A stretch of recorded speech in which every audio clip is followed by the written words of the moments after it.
Hey, it's Benny. This is a reflection video for LIS 550. I did an initial video about 2 months ago about my professional values, and this is kind of a follow-up to that as well as a reflection on the course as a whole. So in terms of my professional values, I don't think that my values have shifted too much since the beginning of the quarter.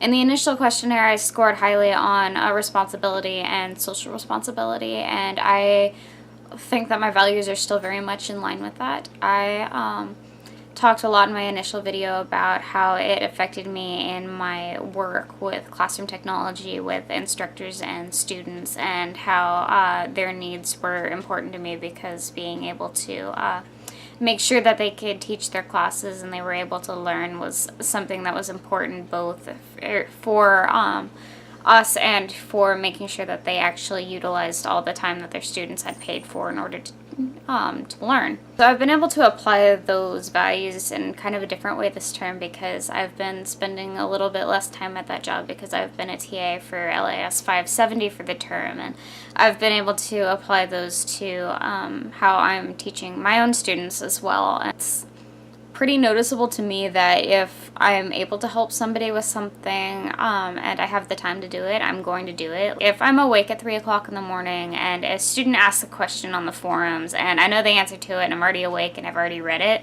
I'm just gonna go ahead and answer it at 3 o'clock in the morning. I might as well. I think in some ways this might be an issue just because I do have some issues with professional boundaries I need to work on then. I think those have been a little bit more apparent this term, but it's something that I can work to improve on while still working in line with my values. Additionally, my values in terms of continuing competence have gone up a little bit. I've been working on this throughout the term just because, as you saw in my initial video, it was something that I recognized that I had issues with that I wanted to work on, and I have been putting more emphasis on myself and my own needs when it comes to my work environment and my professional skill set, and I'm really happy that I've been doing that, and I think it'll help me with my career in the long term. So in terms about what I want to learn more about that we touched on in this class, I want to learn more about property, especially when it comes to DRM. Knowing who owns digital files is something that's really complicated, that it's not really something that you can understand within the span of a week in a module. That's something I want to work on because I think it would be really helpful for me to be able to help navigate patrons and other people who use digital files through the world of knowing whether or not they actually own the content that they're buying. And I think one really effective way that I could do this is, as annoying as it would be through reading through user agreements for places that sell digital content and see what is actually owned by the person who's buying, since it's usually rights rather than the actual product itself.